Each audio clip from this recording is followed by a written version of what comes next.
Welcome to another episode of Varied Views, everybody. I'm Tele Alice Ledwab. Guys, what happens when life throws you with a curveball? Like, for Shagadi Lemon.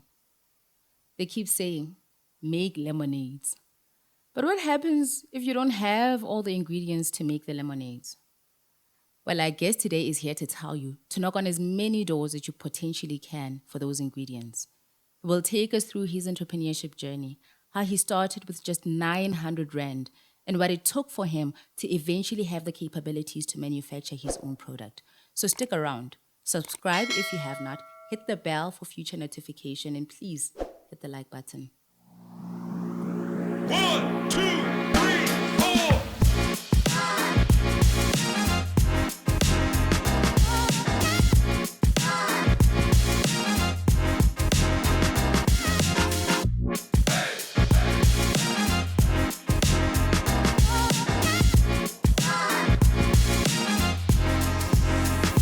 But I've got a question. Is it any good? Let's try it out. Go ahead. Go ahead, please. Okay. Honest feedback here. No lie, guys. Shit, for real, for real.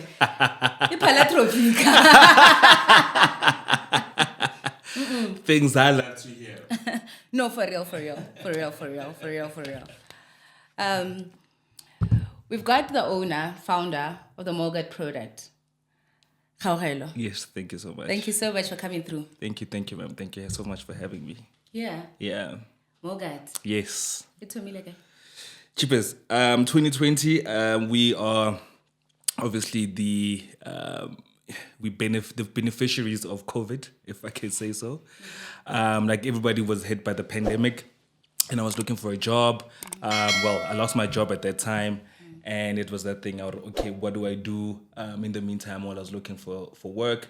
But nothing was coming forward. And then my mother was like, dude, you can't just sit with your bum here and not do anything. Yeah. And see what you can do and go sell something. So you must understand, I'm from an IT background and or project management side of things. So when she said go sell to people, like, but you know, we had to make the means. So I went on. We started off by selling the yogurt. But why yogurt?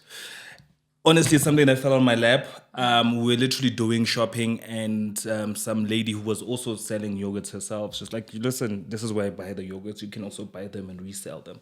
It was not something like, oh my goodness, let me go do research, whatever. It's just like, let me just do it for now. At least give it a chelete broto, you know, just get chelete all the time. And then that's how it actually fell in my lap. Then we started selling, and as we started selling, that's when I fell in love with the idea of manufacturing my own yogurt. And then, so time goes on in 2020. First half of 2020, that's when I thought, let me brand it, because at that time I was still reselling, so I'm still buying from someone and reselling. And majority of people were selling pretty much the same product. So I was like, let me brand, right? So the name Mogurt is actually my son's name, Mohau, and yogurt, and that's how Mogurt came about. Yeah. So wait, so not only the yogurt part, did you then go into manufacturing that yogurt, or were you getting a finished product and then rebranding it? Yeah, so I was getting a finished product and rebranding it. Okay. And then that's when I decided I can actually manufacture my own, you know. And then that's when the research came in. Oh my goodness, that's when we discovered, it needs money, it needs Yeah. it needs proper money. And also load shedding at that point in time was at its peak. Yeah. So it was a bit of a risk to go in at that time. So we then decided, no, let's just keep doing the whole packaging and rebranding thing, whilst we still try to raise funds. And then we decided to also expand the product offering. So that's when we created the Mogurt Creamy Bar, which is an ice cream dessert. And we used to sell it Kodi Stadium. or go these social events. But due to COVID again, body lockdown restrictions. Remember, It was hectic. It was hectic. Oh. Sorry, come back. come back. Even family Chile. meeting. Yeah. Yeah, we're closing down or whatever. So we had to put the ice cream on hold. But because the momentum was there, because we wanted to just make the brand be more memorable and people to remember the brand while we're still raising funds, while we're still trying to get the product out there. Let the ice cream let it be just Mogurt. Yeah, Mogurt creamy bar. Oh, okay. Yeah, Okay. just the creamy bar part of it. Okay. So we had to put that on hold as well because obviously getting lockdown restrictions and all that stuff. And then that's when we came with the Mogurt Dairy Blend Juice. Okay. So the Mogurt Dairy Blend Juice came through, when we were saying, okay, fine, we need to get also into the beverage space. So our product, obviously, we are competing with the biggest guys. And in terms of other beverages, we are your alternative to your fizzy drinks. And we have less sugar and less preservatives. But yeah, we started now then selling it. So, even Leona, we didn't manufacture it at first. We had to find somebody to do it for us. But due to quality control, I was like, no, cut, I'm going to do it myself. So then, what is that like?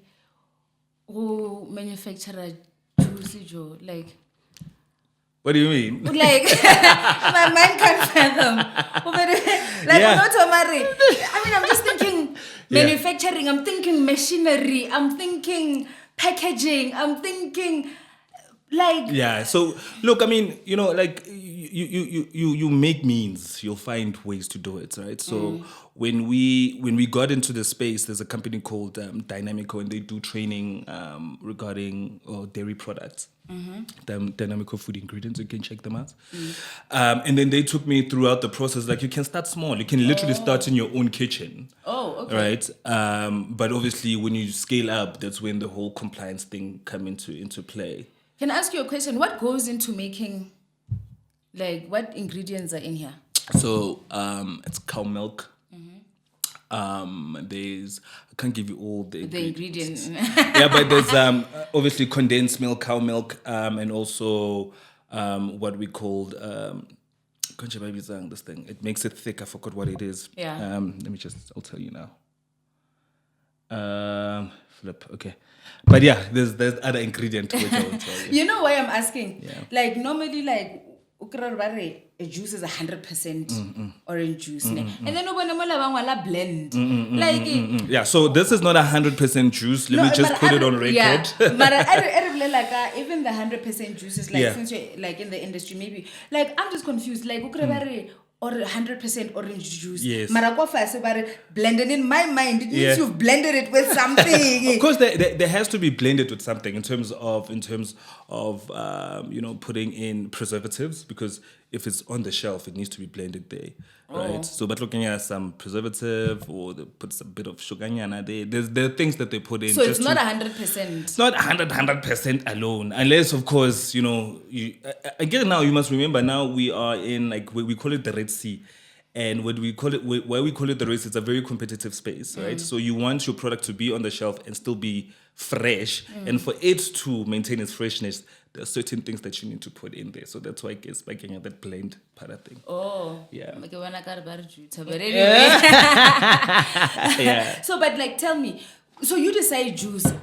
Who were you gonna sell this juice to? Like, how did you understand your market? Funny story, right? So when we started off selling the juice, my mind didn't even fathom the idea of wholesaling and all that thing. So my mind was just like, come to me and order from me, right?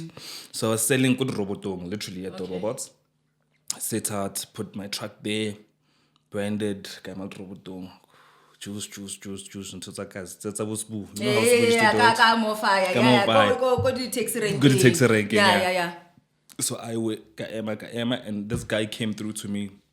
His name is Sia Majigin. He's an ex-business partner of mine. So he came through and was like, yo, dude, I'm liking your brand. There's more we can do to this, man. We can put you in shops. So he firstly puts me in Pick and Pay, market. Pick a bit of guys, it's about that. And that's when the bug then came in to say, oh, okay, this is what we can actually do. Then we started expanding from that, started going go the puzzle shop in the informal sector. And then, only to find out like people, are very open with new products, especially Zakokasi, made by us. So that's when then we started building momentum. So when it started off, honestly, I didn't think would retail, would shelf life, what is the criterion requirement for getting a product to have to get like a shelf space? Yeah, so it's your charms. No, I'm kidding. So there are enterprise development programs. All these retailers have them. And then you just speak to them in terms of what's the plan, what's the goal of the product. I'm currently speaking with 2 major retailers right now. And, we're discussing how we actually going to do the whole rollout of everything. So you just need to have a clear game plan, and I don't just say, okay, I'm bringing a product, because let's be honest, there are thousands and thousands of juices on the shelf. So you can't just say, I am black and I'm a woman. The product has to it needs to sell itself. So there needs to be also strategic planning on your end as well. But yeah, you just approach them, obviously. But before that, you do, your track record in terms of your sales. How have you sold? Because you can't just bring a product and then it just moves. You must like show the commitment on your side as well, that this is how much you've tried based on the limitations that you've had. And then go knock and see what happens. Yeah. Is there any analysis that you've done, like in terms of like market analysis? Like so the market analysis information, that's true. Had to pay, man. How much did you pay? I didn't. If it's moving off the shelf, there's a demand. I see. You know what I mean?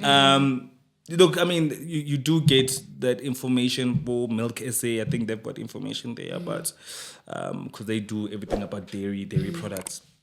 And we saw there is a market there, obviously highly competitive. Even the yogurt itself. In fact, yogurt still remains one of the best desserts that people still opt for. So the demand will always be there. But again, like I said, like it's all about, once it's on the shelf, it moves. Guys, it doesn't take Einstein. If it moves, it moves. Yeah. But how do you know then how much to produce? Like how much? Okay, so what we do, obviously, based on your clientele. So I would know, like for a month, just based on the clientele and number of shops that I have, you'll do a track record of, okay, this flavor is not moving that much. That means theoretically I must just, make sure you've got this amount. Yeah, I must have this amount. So you just analyze based on your performance, and then it'll tell you what do you need to manufacture. So I don't Pick and Pay. So I need red tape. Well, it's not red tapes, and the older I get now, I've realized we tend to play a bit of victim nyana. Those things are not red tapes. They're actually there to protect us, the business, and the consumer as well, and Pick and Pay themselves. So I mean, if you remember the whole listeriosis thing, remember the whole and reason why you have those so-called red tapes, they are there to be able to help us be able to identify problems as soon as they hit, and you can be able to trace where everything is.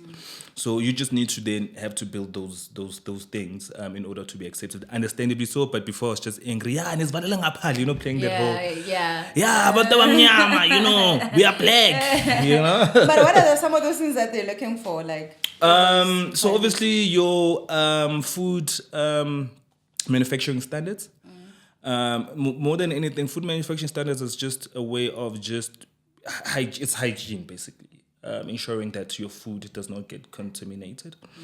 So you'll start off with your municipality first. There's the first certificate that you need. It's from the municipality, maybe it's a COA certificate of acceptability. Maspada comes in, check your space. Is it within, the prospects and the whole thing? You get that. From that, then you need, and most shops do take it. Like Bospa, they're not as strict, especially the franchisees.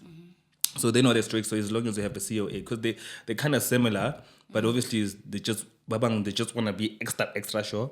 So you then need an FSS certification, which I'm currently busy with, costing an arm and a leg. But yeah, so that's the Wena Masipala, and obviously the one that you can get from SAPS or any other regulatory body. Yeah. And then it's also the maintenance of those, like, so that's the compliance of it, and then you have to like maintain that going. Yeah, so you get a file where, especially food. Sometimes I don't know why I'm here, but it is just a whole lot of admin. So admin in terms of everything needs to be recorded from your suppliers.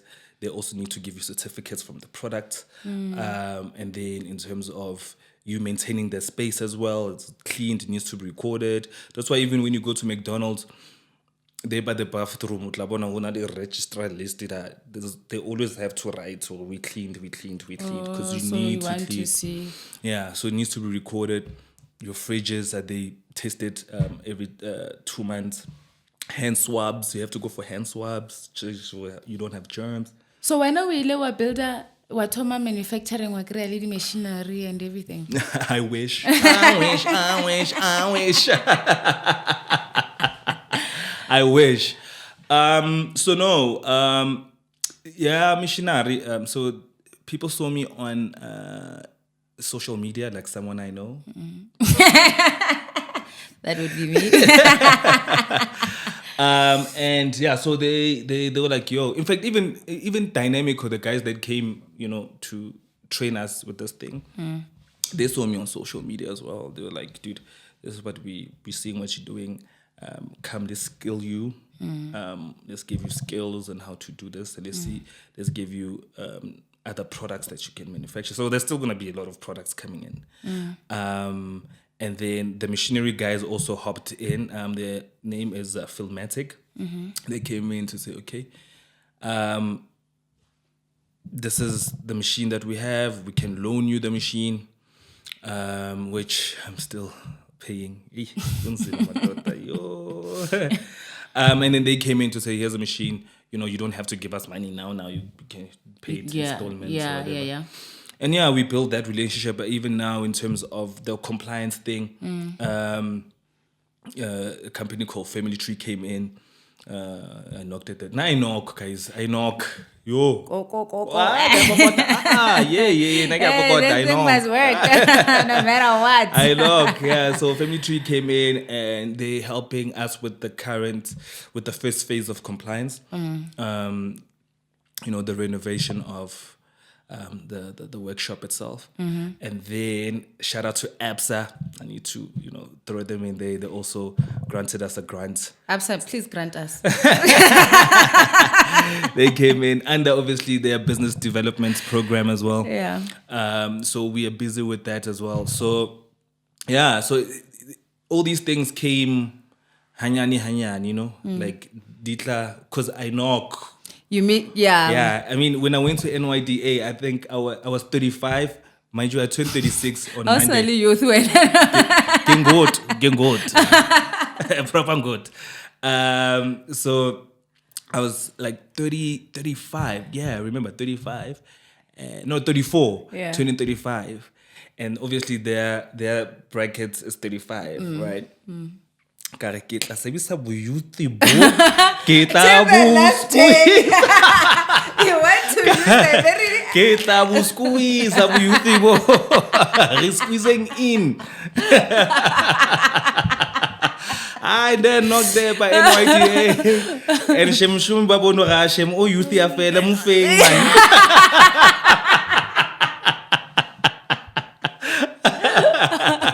And then NYDA came in. I think they gave me, I'm feeling fridges, refrigerations and stuff.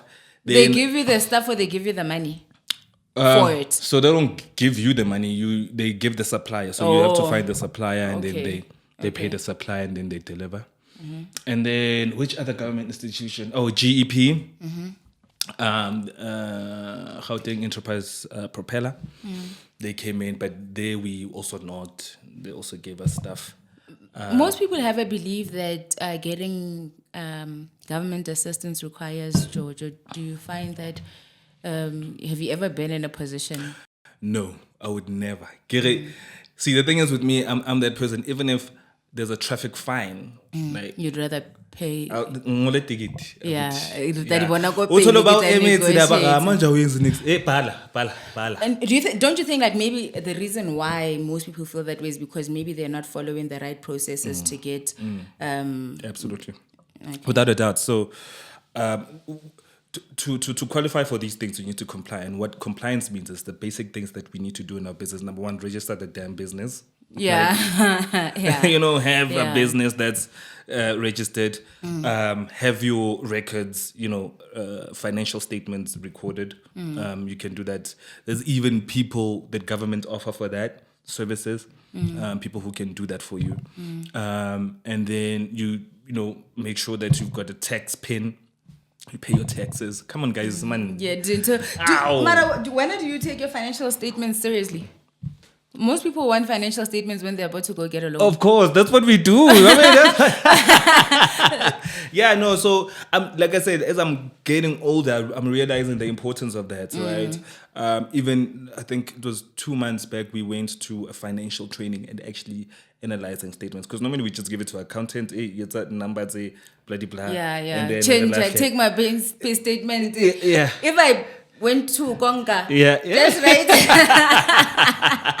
We don't conquer no more. Yes. We are retired groovists. I love it. Yeah. But yeah, so now I'm able to read the financial statements and look, and also that's also looking at the performance of the business where we are. Yeah. It's basically, life, business how is there. It tells you whether you're going left or right. So I do now take it seriously. Before it was kind of like whatever. Oh, I love it. Yeah. How much does it cost to make? I don't really. Classified information. Roughly.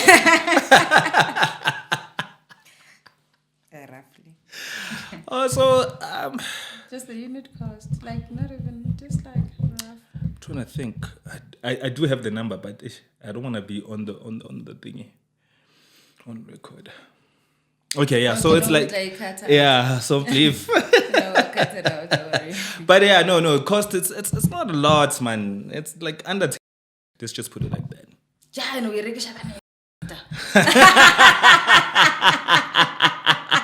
It's like $1 billion. okay, we'll cut that. Yeah, a little ropey. Get a markups, and I wanna tell you, guys. We make R2 profit a unit. Yeah. So when we sell it, it's a volumes game. So again, it's another thing why we need to do this whole compliance thing and take it seriously. And the reason why most businesses become a statistic in saying a business failed in the first 5 years, its first 5 years, is because of this compliance things that we tend to like think it's a system against us, which is not, honestly. So, I was telling even Abs, I was like, guys, you cannot just ask me to open a bank account on a monthly. You're taking your monthly fees, but you're not helping me to elevate the business so that once I win, you win. Right? And the importance of that is we need to get the compliances in order for us to be able to expand our businesses and be as aggressive as we need And to be. that has to become part of your life in your business, making sure that you're complying. So. Correct. So I call 2024, if you follow me, it's the year of compliance. Like I need to comply every way possible. Be financials, make sure that I understand them fully. Obviously the food manufacturing standards, make sure we are there. And just make sure we are a formidable brand, even though we are from the township, and proudly so food. But we need to make sure because I can guarantee you this much: when a person buys a product that's on the shelf, black, white, Indian, They generally don't care about race. They're just looking at the quality of the Yeah. product, I mean, yeah. you know, Right. and just, you know, so put away the racial thing and whatever. Let's just Let's look just at work, the right? product, the quality. I mean, it is Yeah. a good product. Yeah, sure. I mean, Thank you. I Thank you. so the challenges that you've had, like we're looking at, obviously, if the yogurt, the ice cream, if they did well, they would still be part of the products that you're dealing with, right? Like that, like added to the Mogurt, right? So, again, exactly that made these products fall off. When you mean fall off, like off the shelves, or fall off as in like fail? I get it. They're not there now. You're focusing on this. Yes. Okay, so well, the yogurt is coming back. We're gonna be start manufacturing that. We just had to put it on hold because of the machinery, because the process, the yogurt is pretty much long and it's got a whole lot of systems. So, however, the yogurt has been tested. You know, we are SABS approved. We kind of did it in a lab. We took it in, you know, just to make sure that everything is above board. So now the funds for that are gonna come in. Please, guys, please bring the funds. Mara wena molo orile, it's because of manufacturing costs Yeah.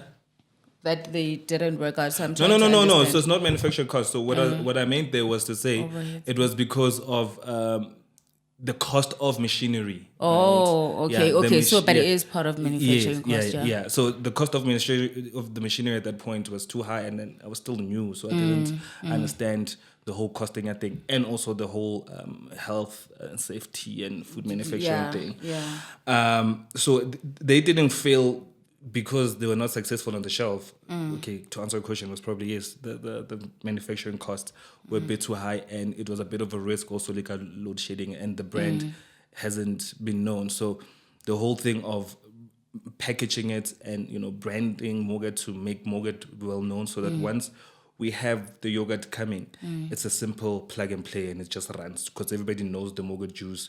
It will be no brainer to have the Mogurt yogurt on the shelf, and then we just move. Okay. Yeah. So, but like those challenges that you had now, you're saying that they're better now because obviously you had assistance from the. Correct. And then Obereka, like, do you have people that you've employed? So or? there's two currently, it's me and my wife. We will be hiring in September. We're in the process of interviews. But yeah, all along it's been myself. Honestly, it's been myself. And the reason why is because, you know, we haven't hit the volumes that we need to hit. You know, so I literally have a mixing tank or a filling tank in the factory that can manufacture 3,000 units an hour. We haven't hit that 3,000 units an hour. Yeah. Yet, Yeah. you know, and like I said, it's a volumes thing. So you don't want to have so many overheads when, you know, You're not selling. you're So not then, selling yeah. those units yet. But now, because of the compliance and everything, those numbers will start. Because Tomako Kokota on more Of doors. course. Ah, that's lovely. Of course. That's lovely. And then for the brand, like, what are the plans now for the brand? What are you? Oh yeah, so 2024, like I said, year of compliance. So that's what we're doing. We're pushing through our compliance. Next week we're starting renovations, part 2 of the renovations. By this of this year, the goal is to have at least 3 major retailers. Have our products on those 3 major retailers. We're already in talks with them, dependent on this compliance thing. So it's, you know, to hit and saturate Gauteng. Juice. Hey, Rotona juice. Yeah, the whole of Gauteng, we're gonna pompa you. I think for the first 5 years, that's what we're gonna do, and then we'll start going to other provinces as well, and then obviously over the border. And but we'll also be adding more products, so definitely look out for the yogurts. They'll be coming through. There'll also be the cordial juice, which is your concentrate juice. So Concentrate juice, kitchen different with oros so. yeah, with oros, Okay. you know, that's how, so we'll have those. And so far, and water, named after, well, not named after my daughter, but inspired by my daughter. So we'll have water as well. So that's us in the next year or so. So understanding that you started this journey from COVID to Skrispani, or hey, this thing is taking long, wena moda o rekisha di-yogurt, whatever. But now, 4.5 years later, this is like a business now, and then you start now doing training sessions. The business person that you were when you started, and the business person that you are now, what is the difference? Oh, now I can speak with confidence, in the boardroom. Why? What brought on that confidence? Yeah. No, I mean, look, there was a level of discipline based on my work experience because I was a project manager. So there were, levels of understanding on how things to be ran. The whole documentation of stuff and everything. But obviously. When we started off, my brand, Yeah, it looks nice. It looks nice. Yes. Now I'm like so over it. Now it's literally more focused on the performance of the business. And now I'm, I even told you I'm like a retired groovist. We don't groove anymore. Those things. Things literally, after here we go home, we work. Everything is about perfecting the systems and make sure that our systems get better and better in time for us to be able to, operate optimally. So back then, I think it was the whole, hello, Bulu, hey, I'm a business guy. Yeah. But now literally is, make sure that this thing is a well-run machine.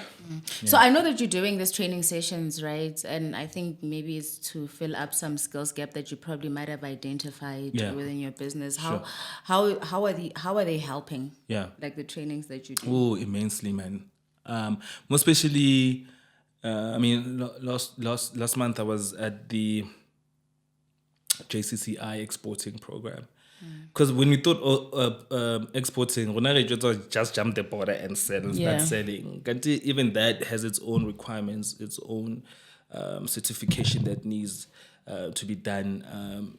Types of marketing, because you can't just think, go South Africa, go Lesotho, it'll still have the same effects. So, and you still need another team that side. You still need, so it's just opened, things that we didn't think of or imagine that will come across. So they do help in terms of, just broadening your mind and seeing really, really why other businesses are winning, and you think you're not winning is because their systems are there in place and the information that they have and the analysis that they have has been there, and it's just exposing you to those kind of opportunities. Oh, okay. Yeah. Like the analysis, what are you referring to? So in terms of, they would know, a market in Dubai. They would know, they'll have analysts checking for them. How would this product perform there? What's the culture there? What's the temperature there? People open up there. All these nitty gritties that, because we're not South African, you think, it will automatically translate. And it's not the case. It's not the case. So, so those are the type of things that these things, all these programs enlighten you about, or be aware of such things. Like for instance, you'll have, they were making an example, Mutotlo, it's a sauce bottled in a female body shape type of bottle, right? Because we are happy. But then when you go to Arab countries, they're very conservative and type of thing. Yeah. So they literally remove those things not even on the shelf. It doesn't even get into the country. Doesn't even get in the country. Literally, they had to, return all those things. So those are the type of things that we are not aware of. We just do it blindly. But because of these programs, we are able to learn such information. Okay, so I'm gonna ask, having been a person who tried entrepreneurship, Okay. I can feel look at your CV. Yeah. Have you ever been at that point where you're like, okay, yes, COVID, not getting a job, Mogurt, the challenge is strong and already feels like you're like, maybe let me just. Yeah. Have you ever had that? Yeah, it does happen, but but because why I haven't stopped because I You're fine. can say how long no ways. It's too. Yeah, no, you're it's too too far deep. in. It's too deep now. Now There's it's no too turning deep. back. There's no turning back. And literally, you're there by the door. You can actually like peek in and see, the greatness of it all. So, hey, yeah, it's tough, but. And sometimes we said, I mean, there's a group that we have, EPC. It's literally, we just business friends, and we are all starting our businesses and stuff. And we meet, when we do these meetings type of thing. Those meetings turn out to be crying sessions. It's got my rays all right. Like, yeah, we'll have a discussion. What's the plan? What are we gonna do with the movements? And then, guys, that's your business. It's whatever. Because it is tough. It really is tough. So, and I don't even blame people for quitting. Right? I'm not gonna be that motivational speaker. Don't quit, whatever. Sometimes you need to learn when to let go when something is not working out. Yeah. Sometimes we tend to try and force it to work when actually. It's not I'll working. be maybe when you don't have the stomach for the resilience for the challenges that come with being an entrepreneur. Yeah, for sure. So, but for me, it was that thing. No. Hey, Kokota, all these investments, even though he's getting government grants, but at the time, the work, and then putting everything. the taxpayers. I want to give a rat. You care. I care. So make sure that at least we have something. That's working in the township, because even the space that I'm in currently, yesterday, funny enough, there was SABS working with Wakanda. Check Wakanda if you guys in the food. Who are they? Wakanda, so they're an incubator, but for food manufacturers. What's an incubator? Incubator ke skolo man. Oh, so I don't know. Oh, okay, sorry. Yeah, so it's a program, it's a business program thing that just helps entrepreneurs upskill themselves, and perfect whatever they're working on. So Wakanda's there, but they're more in the food industry products. So they were there, they brought in SABS to look at the space. And they came like, yeah, but you need a bigger space. We are not looking for a bigger space. We are looking for volume. We are looking for volumes, and we will make the space work, because we're not gonna be looking and increasing rents and all that stuff. So you really sometimes, when you ask me, Hori, entrepreneur when I was 5 years ago versus now. That's the type of confidence I have now. Like, I don't know how you can't just chase me around in Now it's like firm on the ground, guys. Let's work. Let's find a solution to this thing. Let's make it work.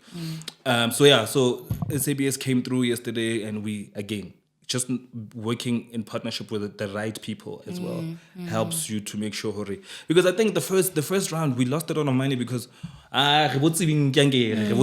know everything, right? And then they come in and like, no, this is wrong, this is not wrong. So second time, bring in the experts, guide me. What do I need to do? Take whatever guidance is there, build up a budget for it, go knock with the budget as well, and take it from there. Yeah. Wow, that's interesting. Yeah. So what is the one main challenge that when you think of like your journey now, you're like, okay, yes. Yeah. Yeah, what is that thing? Well, it's the one thing that I'm still trying to fix now, the damn compliance thing. Compliance is a problem for... I think most industries... Compliance. Compliance. Comply. Without compliance, you'll just be doing this thing for vibes. No, so